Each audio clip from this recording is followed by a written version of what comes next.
Hei, salut, sunt Robert, iar astăzi o să vă arăt cum să faceți un tun cu oameni. Acesta este tunul. Prima oară o să vă trebuiască redstone, TNT, orice bloc și un buton.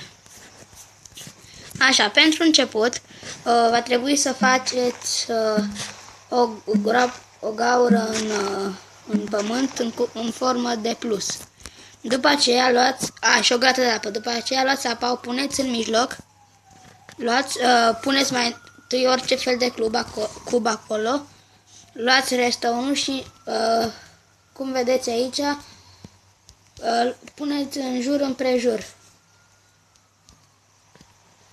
Așa, punem aici, aici, aici, aici, aici.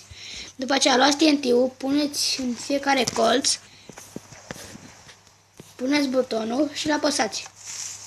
Stați aici și...